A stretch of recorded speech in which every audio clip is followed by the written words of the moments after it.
Race Ware du Nigeria 2. Suite de la partie 1. Exposition du satanisme. Chapitre 6. Rencontre au Burkina Faso. Une réunion du monde des esprits maléfiques s'est tenue le 16 avril 1984 au Burkina Faso sous la présidence de Satan. La principale préoccupation de la réunion était de savoir comment introduire et inculquer l'esprit du « cela n'a pas d'importance » dans l'Église afin d'ennuyer Dieu. J'ai assisté à la réunion en tant que secrétaire. On croyait alors que s'il réussissait à introduire cet esprit insouciant et insouciant dans l'Église, le Saint-Esprit s'éteindrait dans la vie des chrétiens qui y succombaient. Finalement, ces chrétiens ennuieraient Dieu. Il fut finalement convenu lors de la réunion que le monde démoniaque devrait introduire la permanente et le curling des cheveux dans l'Église du Christ. Même si une poignée de ceux qui prétendaient être chrétiens se faisaient frire les cheveux avant 1984, leur nombre a considérablement augmenté après son introduction officielle cette année-là. Depuis, il est devenu à l'ordre du jour parmi les femmes membres de l'Église de se faire une permanente et de boucler leurs cheveux. Essentiellement, les produits chimiques que les gens utilisent pour la permanente, le jerry curling et le traitement ne sont pas simples. Ils invoquent des démons, les produits chimiques, et sont dédiés à la reine de la côte qui est la matrone de la mer. Vous, sans le savoir, utilisez ces produits chimiques et crèmes capillaires diabolisés sur vos cheveux merveilleusement et magnifiquement créés par Dieu. Vous attirez les démons dans vos cheveux en utilisant de tels produits chimiques et crèmes pour les permanentes et les jerry curling. Le fait que vous ayez permis à l'esprit du « ça n'a pas d'importance » de régner dans votre vie, tout le désir de votre cœur n'est pas de savoir comment plaire et glorifier Dieu avec votre corps mais comment vous embellir et avoir l'air attrayant et séduisant. Sachez que vous faites cela pour plaire au diable et non à Dieu. Vous avez transformé l'usage naturel en un usage contre nature, Romains 1h26. Vous faites cela à votre propre destruction. Méfiez-vous. Savez-vous que la tache que les femmes apposent sur leurs cheveux est un cheveu de démon serpent appelé ORIOVO? En apposant de tels attachements, cheveux artificiels, sur vos cheveux, vous vous attribuez ou vous attachez des démons. Pourquoi les chrétiens ne seront-ils pas diabolisés? Pourquoi certains croyants font-ils tout cela? C'est à cause de leur désir d'être comme les peuples du monde. Les incroyants font des permanents, des boucles, font de l'attachement et du maquillage, donc les chrétiens veulent faire de même. La Bible donne ce conseil dans 2 Corinthiens 6h14 que les chrétiens ne devraient pas être sous le même joug que les incroyants parce qu'ils n'ont rien en commun. Les chrétiens ne devraient rien avoir à faire avec les choses du monde. Si vous aspirez au ciel, vous devez permettre à la parole de Dieu, qui est comme le feu et le marteau, de brûler votre mondanité et de vous réduire à la taille d'une porte étroite, car elle ne peut pas vous accueillir avec vos fardeaux. Vous devez absolument vous refuser les styles du monde parce que le ciel est un lieu préparé pour des personnes préparées et non une demeure pour des personnes qui reçoivent Christ et vivent selon l'esprit du « cela n'a pas d'importance ». 1 Pierre 2/9. Nous sommes responsables devant Dieu de tout ce que nous faisons, Matthieu 12:36. Les chrétiens sont supérieurs aux incroyants. La Bible a clairement indiqué dans 1 Pierre 2/9 que les chrétiens sont un peuple particulier, une génération choisie et un sacerdoce royal. Alors, montrez la louange de Dieu dans votre corps par votre apparence naturelle. Dieu n'est pas stupide en vous donnant ses beaux cheveux naturels. Quiconque se dit chrétien devrait être comme un chrétien à tous égards, car la Bible dit « Vous les reconnaîtrez à leurs fruits » Matthieu 7h16-21. Un chrétien n'est pas censé se peindre les lèvres, porter des boucles d'oreilles, un collier, des mini-jupes et des attaches pour cheveux, faire des permanentes jerry curl ou utiliser toute autre parure du monde. Tite 2/5. 1 Timothée 2/9. Gênes. 35, 1-5, Dieu n'a pas changé, mal. 3/6, et sa parole non plus, Matthieu 5h18, mais les hommes ont changé, Romains 1h26. Ni l'environnement, ni la technologie améliorée, ni la civilisation ne peuvent changer le christianisme comme les gens le pensent aujourd'hui. Malheureusement, certains ministres de Dieu n'ont pas fait prendre conscience aux gens de la vérité sur ces choses. Ils ont, sciemment ou inconsciemment, induit leurs membres en erreur pour qu'ils se livrent à des pratiques non chrétiennes. Ils ont abaissé le standard de Dieu en refusant de déclarer toute la vérité qui rend entièrement libre parce qu'ils ne veulent pas perdre les convertis. Ils veulent une grande congrégation. Ils ont fait de l'étroite porte céleste un chemin large afin que ceux qui vivent encore une vie chrétienne pécheresse et ceux qui mènent une vie juste puissent la franchir. Matthieu 7h14. Les épîtres de Paul à Timothée contiennent toutes les qualités qu'un homme bon de Dieu devrait posséder et comment le peuple de Dieu, l'Église, doit être pris en charge. 1 Timothée 6h12, 2 Timothée 1/7, 2h15-16. 24-26, 4/2, la prédication des bénédictions et des miracles ne peut à elle seule apporter le plein salut au troupeau. Les bénédictions et les miracles, bien qu'ils ne soient pas mauvais car chaque chrétien devrait jouir des bénédictions et de la puissance miraculeuse de Dieu, ne sont qu'une partie du message de salut total. Les gens devraient apprendre à vivre une vie sainte, parfaite et juste, qui sont des conditions préalables pour jouir des bénédictions et des miracles de Dieu comme le faisaient les hommes que Dieu a utilisés dans le passé. LE accent aigu V. 20 sur 7, Josué 1 sur 3-8, Psaume 1 sur 1-3, Matthieu 5h48, soyez un prédicateur de justice et non un ouvrier d'iniquité. Certainement, tous n'entreront pas dans le royaume. Jésus dit dans Matthieu 20h16, beaucoup sont appelés mais peu sont élus. Ceux qui sont pour le royaume finiront par rester tandis que ceux qui sont pour le diable s'en iront lorsque vous déclarerez toute la vérité. Jean 6h59-61, 66 à 70. Par conséquent, rappelez-vous d'où vous êtes tombés, repentez-vous et commencez à vivre une vie de sainteté afin de pouvoir entrer dans le royaume de Dieu. Apocalypse 2 sur 4-5.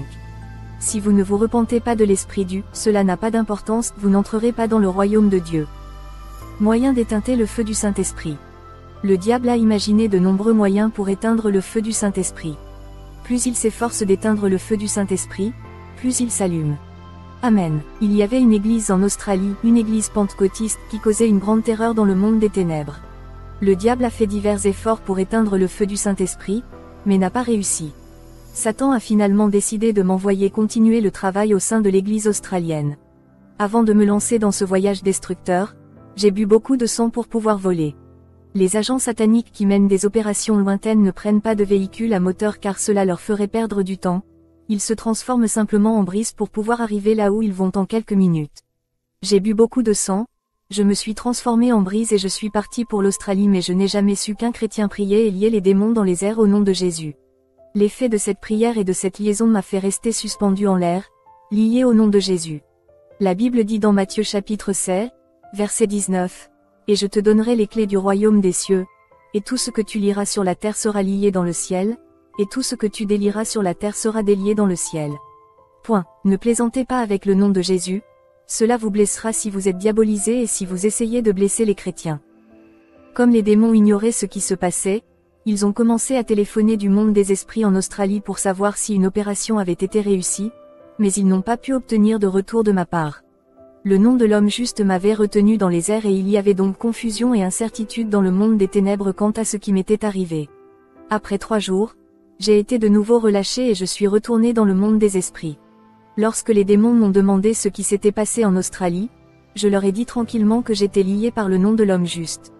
Ils ne peuvent pas appeler le nom de Jésus, ce nom exalté, glorifié et magnifié, Phil. 2 sur 9-11, parce qu'ils sèment la confusion dans le monde des esprits. Après un certain temps, j'ai été envoyé en mission en Australie pour une deuxième mission. Dans le même but, je suis parti avec 2400 démons internationaux après avoir bu le sang habituel. Dans chaque église pentecôtiste, il doit exister des hypocrites. Le diable a un but pour cela. Puisque vous ne voulez pas être sérieux, le diable est capable de vous faire perdre le sérieux mais si vous avez décidé d'être sérieux, le diable ne peut pas altérer votre volonté. Même s'il peut vous éprouver à l'intérieur et à l'extérieur, vous ne pouvez pas être vaincu. Si Dieu est pour nous, qui sera contre nous? Rome, 8h31. Cette église en Australie est très prisée. Ils adorent dans un bâtiment à étages. Comme je voulais entrer dans l'église, je ne pouvais pas y entrer à cause de l'influence du feu du Saint-Esprit. Je suis allé là où se trouvaient les chrétiens hypocrites et je les ai attachés avec un tissu noir, spirituel, et j'ai couvert l'église d'un parapluie spirituel afin que les prières des chrétiens ne pénètrent pas. Cependant, Dieu est si puissant et sa puissance est capable de faire exploser tous les parapluies diaboliques. À mesure que les démons tombaient sur eux, les hypocrites, ils devinrent pires qu'avant. Après cela, je me suis envolé vers ce dernier. Mais alors qu'il était là, l'homme de Dieu sentit la présence de forces démoniaques. Il s'est rapidement levé et a incité l'assemblée à la prière. Cela m'a fait fuir parce que je ne pouvais pas résister au nom de Jésus.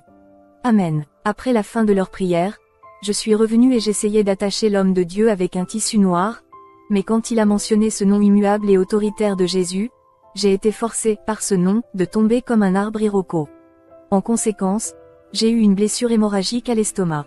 Comme je n'y parvenais pas, je suis retourné dans le monde des esprits où j'ai été emmené dans leur hôpital démoniaque et j'ai fait recoudre les blessures. Le diable envoie ses agents partout pour éteindre le feu du Saint-Esprit. Une croisade avait lieu quelque part, alors le diable m'a chargé d'aller éteindre le feu et la puissance de Dieu. Alors que j'arrivais sur le terrain de la croisade avec des ordinateurs et des démons, l'homme de Dieu prêchait et la gloire et le feu du Saint-Esprit le couvraient. Je ne pouvais pas l'écraser. Quand je n'ai pas pu attraper l'homme de Dieu, je suis devenu agressif et je me suis déguisé et j'ai commencé à pulvériser des démons sur les gens et je suis même apparu dans la foule en imposant les mains aux gens sans le feu du Saint-Esprit et en leur transférant des démons. Après cela, j'ai vu une dame sur le terrain de la croisade qui n'était pas couverte par le feu du Saint-Esprit, alors je me suis approché d'elle avec audace. Je lui ai poliment dit que j'aimerais coucher avec elle. Elle m'a demandé mon identité et je lui ai dit que j'étais membre de l'Église des Assemblées de Dieu. C'était une véritable erreur car j'étais un agent typique du diable. Cette dame a conclu que j'étais chrétien et m'a emmené chez elle après le programme. Cette nuit-là, son mari était de garde de nuit. Pensant que j'étais chrétienne, elle m'a demandé de m'allonger sur le même lit qu'elle pendant que ses enfants gisaient par terre. Vers 2 heures du matin, un moment très effrayant et horrible de la nuit où les démons commencent de mauvaises opérations. Si un chrétien peut se réveiller à cette heure-là pour prier, il provoquera un désastre dans le monde mauvais et il sera identifié. En tant que confusionniste spirituel, je me suis transformé en un gros python et je me suis allongé sur la femme. Lorsqu'elle en prit conscience et voulut crier, le python se retourna comme s'il voulait l'avaler. Finalement, elle et ses enfants ont commencé à crier jusqu'à ce que les gens du quartier se réveillent et viennent chez la dame. Mais tous ceux qui entraient et voyaient le python s'enfuyaient. Le long de la ligne, un chrétien né de nouveau, rempli d'esprit, est entré en scène et j'ai immédiatement senti la présence de cet homme puissant auquel je ne pouvais pas résister. Il est juste parti, a apporté une pelle et m'a sorti du corps de cette femme. Immédiatement j'ai démissionné, j'ai disparu. Si l'idée d'utiliser un couteau ou un coutelas sur moi lui était venue, j'aurais déjà été mort, mais comme Dieu avait un plan pour ma vie et qu'il le contrôlait également, cette pensée ne lui est jamais venue à l'esprit.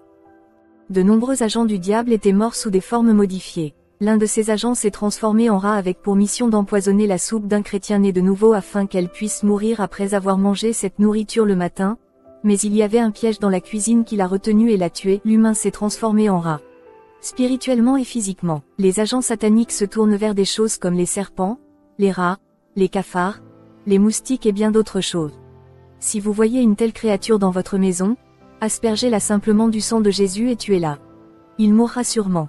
Le diable envoie toujours ses agents dans les églises pentecôtistes pour y opérer. Ces agents ont des esprits familiers, religieux et résistants. Vous ne pouvez les identifier que si vous avez le don de discerner les esprits. Ils pourraient également être reconnus par les anomalies de leur vie. Ils se manifestent lorsque la puissance de Dieu est puissamment présente. Leur mission dans les églises sont d'initier les gens, de pulvériser les démons et de neutraliser la puissance de Dieu dans la vie des croyants.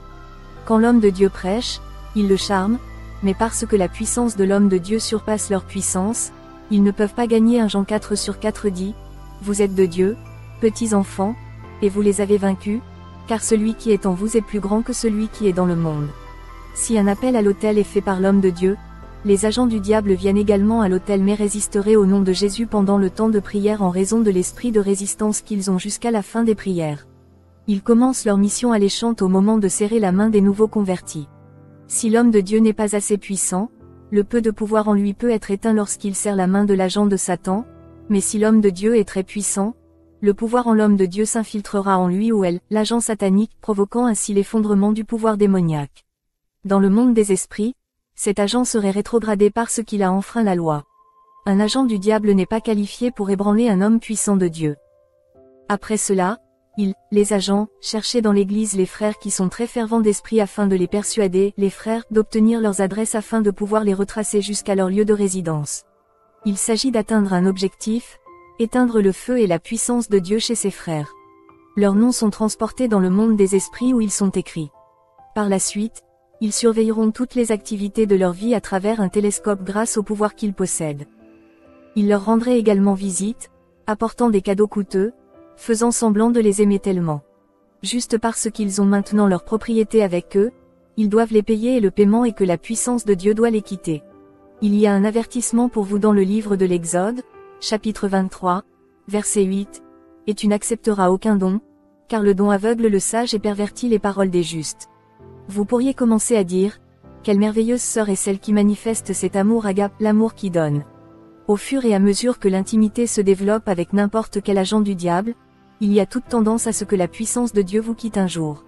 L'agent peut faire chuter un chrétien s'il n'est pas promptement et sévèrement réprimandé à temps. Résistez au diable et il fuira loin de vous. Jacques 4/7. Si vous êtes un homme de Dieu et que vous avez été éprouvé de diverses manières, mais que vous restez ferme dans la foi chrétienne, ils vous considéreront comme une propriété abandonnée et gaspillée. S'ils veulent quand même vous essayer, ils enverront une femme jolie et joliment habillée du monde aquatique. Comme elle vient avec prétention pour les prières, elle ne porterait ni culotte ni soutien-gorge pour pouvoir vous descendre facilement. Il y a eu le cas d'un agent du diable envoyé chez un homme puissant de Dieu sans culotte. Elle s'est rendue dans la pièce où il avait l'habitude de consulter. Alors que l'homme de Dieu lui imposait les mains pour prier, elle tomba et devint nue. Lorsque le pasteur la regarda, il devint confus. Il n'a jamais su quand il avait enlevé son pantalon et commis l'adultère avec elle. La puissance de Dieu l'a quitté instantanément. Il y avait un homme de Dieu qui était une terreur pour le monde démoniaque. Il avait été jugé de diverses manières, mais en vain. Le diable m'a envoyé pour tenter et m'assurer qu'il serait abattu. Il est généralement très risqué de juger un homme puissant de Dieu. J'ai donc décidé de risquer ma vie pour voir que la puissance de Dieu le quittait. Mais cet homme n'avait pas de femme. Je me suis transformé en une brise et j'ai volé jusqu'à sa résidence. En arrivant, le feu d'en haut brûlait sur le montant de la porte. Il y avait du feu partout. J'ai risqué ma vie pour m'assurer que la puissance de Dieu quitte cet homme. Alors, je me suis rapidement retourné et je suis entré nu dans la maison de l'homme. Il n'a jamais su ce qui se passait, car il était toujours sur le lit couvert par le feu. Les chrétiens sont hautement sécurisés. Je me suis approché du lit, je l'ai réveillé et je lui ai dit qu'il nous avait dérangés et que j'étais envoyé. Cela se passait à 2 heures du matin. L'homme ne pouvait pas courir parce qu'il était enfermé jusqu'à ce que finalement le diable à travers moi l'ait fait pécher et que la puissance de Dieu l'ait immédiatement quitté. Mais il s'est relevé dans les bras du Seigneur et n'est plus jamais retombé. Si nous confessons nos péchés, le Seigneur, est fidèle et juste pour pardonner nos péchés et pour nous purifier de toute injustice. 1 Jean 1/9. Amen. Le diable a essayé et a toujours échoué tandis que Dieu prévaut et gagne partout, tout le temps. Amen.